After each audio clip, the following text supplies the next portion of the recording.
ভালো আছেন বন্ধুরা? দেখুন আজকে নিয়ে এসেছি, এই যে লাউ ছিল, লাউয়ের শুক্তো। আর রোজ রোজ লাউ ঘন্ট আর লাউ পোস্ত আর ভালো লাগছে না, আজকে একটু ভাবলাম লাউয়ের শুক্তো করি। এই দেখুন লাউটা কেটেছি, করলা কেটেছি, আর এই যে কড়াইয়ে একটু বড়ি ভাজছি। বড়ি ভাজছি,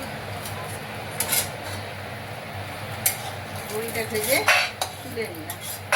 আর শুক্তো করা এমন কিছু নয়, প্রচণ্ড গরমে খাবোটাকে দেখুন কড়াইয়ে আমি একটু মেথি ফোড়ন দিলাম। এটা আপনারা যদি চান রাঁধুনি থাকলে রাঁধুনি ফোড়নও দিতে পারেন। আমার এখন রাঁধুনিটা নাই মানে ছিল, দেখছি পুরো পোকা লেগে গেছে, এই জন্য মেথি ফোড়ন দিলাম। দিয়ে দেখুন লাউ আর উচ্ছে দিয়ে দিলাম কড়াই।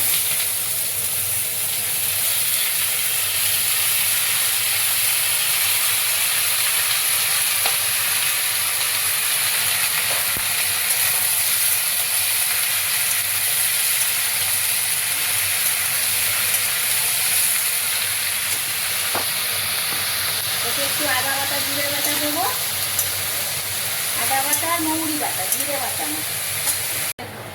আদা বাটা মৌরি বাটা দিয়ে এই যে নেড়ে ছেড়ে দিয়েছি, হালকা হলুদ দিয়েছি, না শুক্তো তো সাদা সাদা হলে ভালো লাগবে, হালকা হলুদ দিয়ে এবার নেড়ে ছেড়ে ঢাকা দিয়ে দিলাম। ফের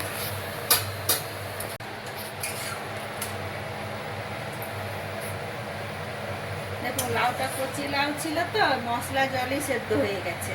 হ্যাঁ, এরপর এতে আমি বড়িটা দিয়ে দিলাম, ভেজে বড়িটা দিয়ে দিলাম।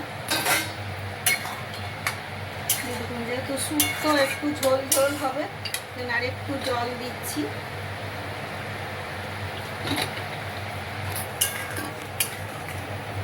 এই যে এরপরে আলাদা কিছুই দেবার না, আদা বাটা মৌরি বাটা দিয়েছিলাম। এই দেখুন এই যে একটু মৌরি ভেজে মৌরি গুঁড়ো করেছি, ভেজে মৌরি গুঁড়ো, আর এটাতে ধনে গুঁড়ো, এটা এবার একসঙ্গে মিলিয়ে নিচ্ছি। এটা ওপর থেকে ছড়িয়ে দেব, এটা ছড়িয়ে দিলাম।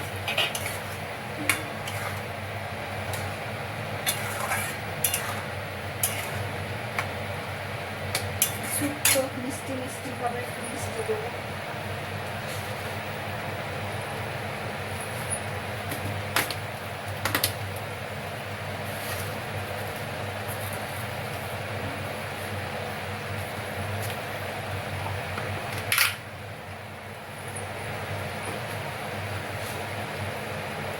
আর একটু ওপর থেকে ঘি দিয়ে দিলাম।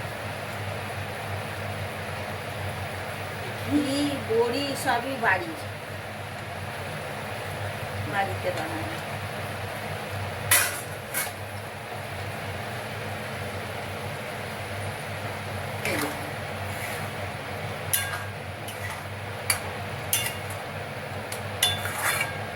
এই দেখুন কালারটা দেখুন, হয়েছে শুক্তো, লাউয়ের শুক্তো। হ্যাঁ, এটা বানাবেন, খাবেন, দেখবেন, তারপরে বলবেন।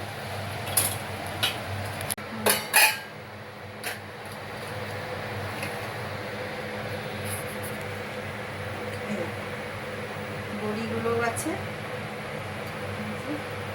হলো শুক্তোটা, একবার খাবেন। লাউয়ের ঘন্ট, লাউ দিয়ে ডাল, লাউয়ের সব কিছু হয়, লাউ চিংড়ি, এবার একটা লাউয়ের শুক্তো, কিছুই না, লাউ আর করলা আর একটু আদা বাটা মৌরি বাটা দিয়ে বসানো, আর তারপরে ভাজা মশলা গুঁড়ো করে দিয়ে নামানো। এটা খেয়ে দেখবেন, ভাতে প্রচণ্ড ভালো লাগবে, গরমের দিন খুব লাগবে। বলবেন খেয়ে কেমন লাগছে, যদি ভালো লাগে পাশে থাকবেন, সাবস্ক্রাইব করবেন। রাখি, ছাড়ি।